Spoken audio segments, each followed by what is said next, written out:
This is Boomer Life on CL 650.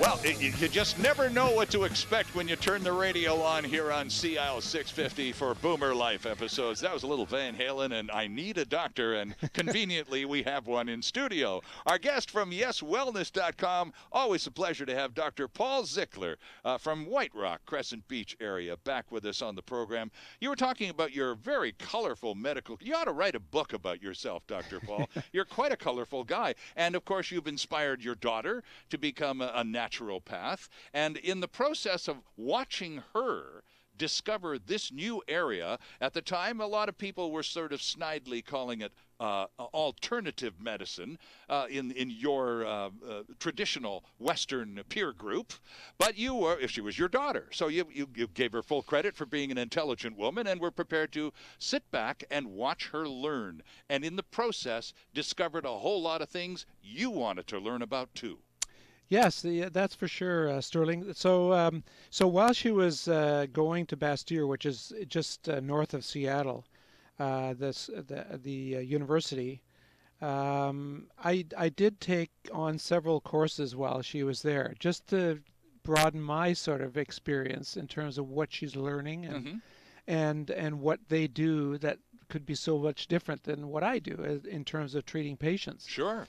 And so the more I spent time there, the more impressed I was with in terms of what their knowledge base is, because their knowledge base in conventional medicine is very strong, but they're also exposed to a whole lot of complementary medicine paths, herbology, traditional Chinese medicine, reflexology, and the whole emphasis in terms of spirituality and how important that is in terms of human health. They use the word holistic a lot, don't they? The person as a big picture at all times. Exactly. The focus is on the whole person rather than in trying to make them well, as opposed to treating symptoms of a disease. Right. They're trying to keep the person well so that we keep the disease at a low frequency. Is that the big difference between what we now know as complementary medicine and orthodox Western medicine? In traditional Western circles, doctors in North America treat patients who show up with symptoms and complaints, whereas a complementary or naturopathic physician would see patients before they have their complaints, trying to establish a lifestyle that is proactive and in some ways preventative. Yes, you're right, and but I don't think they were diametrically opposed. But what became more and more clear to me, and I think in medicine in general, is that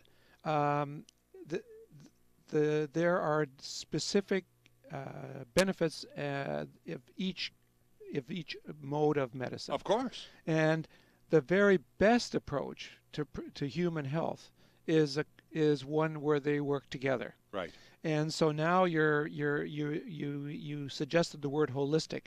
So now in medicine you're seeing the development of what's called integrative or functional or holistic, where they look at the whole person and get to his being to be well and to empower that patient to take responsibility for his health, as opposed to just saying, "Hey doc, I want my 3 medications for my diabetes, high blood pressure, and cholesterol." Right. And I said that you should be thinking about that exercise and diet, and leave it at that. And the typical response is, "Yeah, okay, sure." Yeah, okay, sure.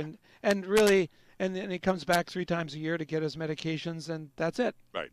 And so what frustrated me in that is that I was giving him ever more and more medications, but really the things that could make him better, and in fact get rid of some of his medications, if not all of them, were being ignored. Were being totally ignored. Yeah. And the evidence for their benefit is being ignored by the medical community at large. Not in the sense of ignored, but in the sense of making actual changes in their behavior that would create an environment for their health. Okay, so how did this expansion of your medical knowledge, which turned into an appreciation of other possible solutions. How did that eventually lead you to YesWellness.com? Well, while this is going on, with developing the online pharmacy component of my career, and becoming more interested in sort of the complementary side of medical care, it exposed me to wellness. And so the whole idea of making strides and educating people to wellness. What does it mean to be well, and not to focus on treating the symptoms of my disease? Right. And that part and parcel of that would be, of course, the use of supplements and nutraceuticals to be part and parcel of that plan to be well. About 80% of you being well is dietary, and yet we spend in a visit maybe 5 minutes on that. Right. If we could make everybody eat in a very healthy manner, that would be 80% of your wellness. I mean, it's mind-boggling. And dietary, but the dietary component can and perhaps should also include some of those supplements that you were just mentioning a few moments ago. Exactly. If we really deal with the pillars of what makes you well, and sort of say we're going to do all these things that are really changes in your diet, a large component of that is the supplements, and 20% is exercise. Now, if you do the 70% of the diet and the 20% of the exercise, maybe 10 or 20% of that would be helped by supplementing with supplements and nutraceuticals. Right. Even if you are eating really well, if you don't really pick and choose your foods wisely in terms of their nutrient content, you may definitely still need nutrients. And also, if we're aging, there are specific nutrients that we just don't get enough of. Okay, now just got to get to the big list here. Our producer, Dwayne Bishop, Yes. is just waiting with bated breath to get to this. But I have to ask you, simply because you've used the word a few times, Doc, what is a nutraceutical? Well, nutraceutical is basically to differentiate from pharmaceutical. Okay. Nutraceuticals are elements or components that come from natural products. And so it's a natural product versus a synthetic product. Well, you can also have, yes, you're right. It's a whole food supplement. Okay. Whereas you can have synthetic supplements as well. Sure. And they come separate. But again, we're dealing with the dangers that the same thing that we're dealing with conventional medicine, where we have a synthetic chemical that's going to do a synthetic activity in your body. As opposed to a natural product, which your body will be able to deal with much more. Well, the natural whole food product has all the elements. Not only does it have that, say you want to get the B complex, it has the B complex, but all the other enzymatic, hormonal components that are in addition in that whole food product that you don't get in that synthetic isolated component. Okay. And I think I alluded to the analogy where you have a car. You get a car, it's all one piece. Everything fits, all the doors, it's all comes as a package. Right. Everything works.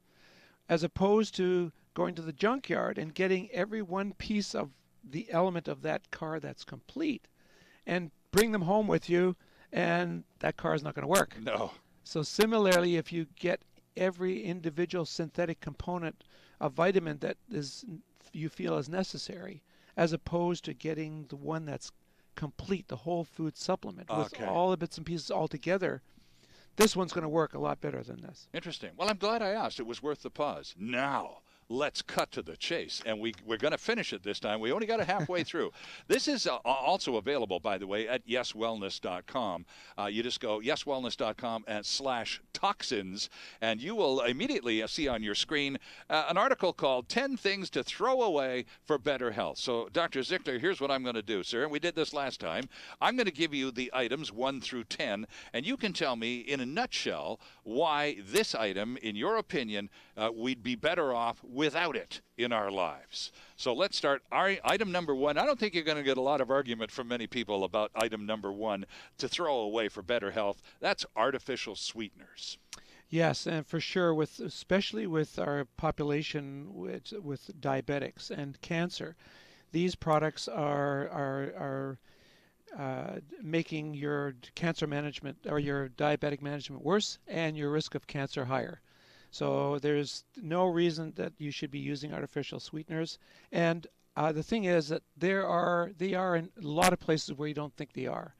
And so there are a lot of good substitutes for sweetening that you don't have to reach for these artificial sweeteners. Okay, and the aspartame, and I mean, there are lots of brand names that are out there. That, yes. And so what would you look at if you don't want people to use those synthetic artificial sweeteners? What sort of sweetening remedy is there that is of natural sources? Well, stevia is a good choice. Oh, okay. So stevia is a good choice. The sugar alcohols in most circumstances are a good choice. Even honey, natural raw honey. Okay. If you not the processed kind. Not the processed kind. The right. natural raw honey. A teaspoon a day isn't going to do you any harm. It's going to do you some good. If you go to 2, well, that's fine. But if you put gobs of it in, then you're getting the glucose sugar that you're trying to control. Right. So and for heaven's sakes, the soda pops, the Cokes, and the diet pops. The diet pops, and then the artificially sweetened juices and right. things. Okay, item number 2. This is an interesting one. Plastic food containers and bottles. Throw these away for better health. Why? Well, first of all, everyone's heard about the PBA, the bisphenol A. We shouldn't be getting these containers because they leach out. Right. They leach out sort of hormonal influencing products. I remember the first time I heard about that was in reference to baby bottles, and I thought, oh my gosh. Get that out of our house and all that. Yeah, well, of course, it covers everybody, and right. so since we've used this plastic, we've really seen a decrease in the age of puberty in girls. They're getting puberty much younger because it's influencing their endocrine system. Interesting. And it has problems in terms of affecting hypertension and cancer. Some effects in terms of cancer increases. The interesting thing about it, though, Sterling, is that after everybody recognized that this chemical is not a good thing, it took a long time for the manufacturers to come around. Right. And then you got bisphenol-free containers, yes. still plastic, but bisphenol-free. Right. And everybody turned to them and said, oh, great. Well, they had bisphenol S, which turns out to be just as bad. So really, all plastic, get glass. Okay. And that's the easy way out. Solves Absolutely. the problem. Dwayne, do we have time for one more before the break? Okay. Item number 3 of 10 things to throw away for better health is this one surprised me, Doc. Non-stick cookware. This is a hugely popular consumer item. It is. It is. And when you can, yeah, it is for sure. And we probably had 3 of those pans in our household. I can think of one already in one cupboard in my kitchen. Yeah. So there's no doubt that it does have chemicals that leach out, and the one that's really we're worried about is that when you heat them, it gives off a complex chemical which relies on fluoride to give its nonstick property, and that sort of fluoride vaporizes into the air, and we are inhaling this, and that has real detrimental effects in terms of cancer possibilities and whatever else effects that we haven't even realized yet. Got to ask you this just straight up, because it goes back to the bottles and the plastics, and now we're talking non-stick cookware. How can the manufacturers of these products be permitted to sell them in the hundreds of millions of units that they do, given the fact that they represent potential harm to so many people? Because there hasn't been enough research on this, and so there's not enough people that are concerned and informed.